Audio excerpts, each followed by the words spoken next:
পরম করুণাময় সর্বশক্তিমান আল্লাহকে স্মরণ করে আজকের এই অধ্যকার স্বেচ্ছাসেবক দল কর্তৃক আয়োজিত 14 নং ওয়ার্ডের বৈষম্য ছাত্র কোঠা আন্দোলনের শহীদদের স্মরণে আজ দোয়া মাহফিল এবং দেশনেত্রী বেগম খালেদা জিয়া, গণতন্ত্রের মা, আমাদের মা বেগম খালেদা জিয়ার রোগ মুক্তি কামনা এবং আমাদের যুব সমাজের নয়নের মণি, নারায়ণগঞ্জের আপামর জনসাধারণের স্পন্দন জাকির খান অসুস্থ, তার জন্য দোয়া কামনায় আজকের এই সভার সম্মানিত সভাপতি, আজকের এই সভায় প্রধান অতিথি আমার শ্রদ্ধাভাজন বড় ভাই জনাব সলিমুল্লাহ করিম সেলিম, মঞ্চ উপস্থিত অত্যন্ত খুশির সাথে বলতে চাই, যার একটা আশা করতে পারি নাই, জাকির খানের সহদয় অতি স্নেহের ছোট ভাই মামুন খান মঞ্চ উপস্থিত হয়েছে বলে আমি আপনাদের মাঝে করতালির মাধ্যমে তাকে সবাই ওই অভিনন্দন জানান। মঞ্চ উপস্থিত জাকির খান মুক্তি পরিষদের যুগ্ম আহ্বায়ক সেন্টু আহমেদ, মঞ্চ উপস্থিত জাকির খান মুক্তি পরিষদের যুগ্ম আহ্বায়ক শাহজাহান, মঞ্চ উপস্থিত জাকির খান মুক্তি পরিষদের রিপন মামা এবং জাকির খান যে মামলায় অত্যন্ত সুবিচ্ছিন্নভাবে এগিয়ে যাচ্ছে রাজীব মন্ডল এবং বিভিন্ন ওয়ার্ড থেকে আগত সংগ্রামী সাথী বন্ধুগণ, আজ আমরা এখানে সমবেত হয়েছি শহীদদের স্মরণে কিছু আলোচনা করার জন্য।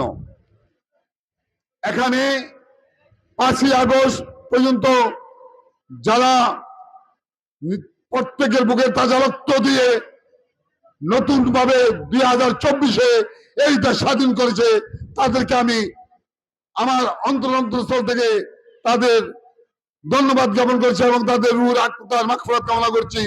তাদের পরিবার পরিজনকে আমি আমার পক্ষ থেকে লাল গোলাপের শুভেচ্ছা জানাচ্ছি, যেহেতু তারা এমন সন্তান জন্ম দিয়েছিল যেই সন্তান তাদের বুকে রক্ত দিয়ে এই দেশকে স্বাধীন করেছে। ওই স্বৈরাচারী, ওই মাফিয়া সরকারের হাত থেকে আমাদেরকে, বাংলাদেশের অপময় জনসাধারণকে উদ্ধার করেছে। তাদের বুকে রক্ত দিয়ে তাদের ওই আত্মার মাগফিরাত কামনা করছি। বন্ধুগণ, এক সময় আমরা যখন মিছিল করতে পেরেছিলাম তখন দেখেছিলাম আমাদের মিছিলের ব্যানার ধরার লোক ছিল না। আমরা অত্যন্ত বাগান্তর নিয়ে অত্যন্ত সংকীর্ণ মন নিয়েই আমরা রাজপথে লড়াই করে চলছি, লড়াই করে যাচ্ছি। এখন ইনশাল্লাহ আমাদের লোকের কোনো অভাব দেখছি না। কিন্তু আমি একটি কথা না বলে পারছি না, আপনাদের উদ্দেশ্যে বলছি, আমাদের মাঝে যাতে অনুপ্রবেশকারী আওয়ামী লীগের পাতার বল করতে না পারে আপনারা সজাগ দৃষ্টি রাখবেন। জাকির খান বাংলার একটি আইকন।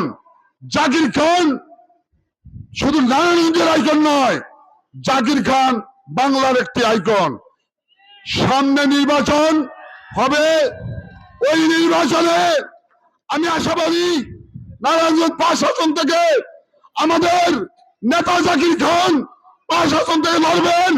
আপনারা এবং পর্দার মা বোনেরা সবাই দোয়া করবেন জাকির খান যেন অতি সত্বর সুস্থতা পাবে এবং ওই তৈমুর আলম খন্দকারের এবং শামীম ওসমানের নীল নকশায় আটক জেলখানায় কারাবন্দী হয়ে আছেন, অচিরে আমাদের মাঝে ফিরে আসে, এই আশা ব্যক্ত করে আমি আমার সংক্ষিপ্ত বক্তব্য শেষ করলাম।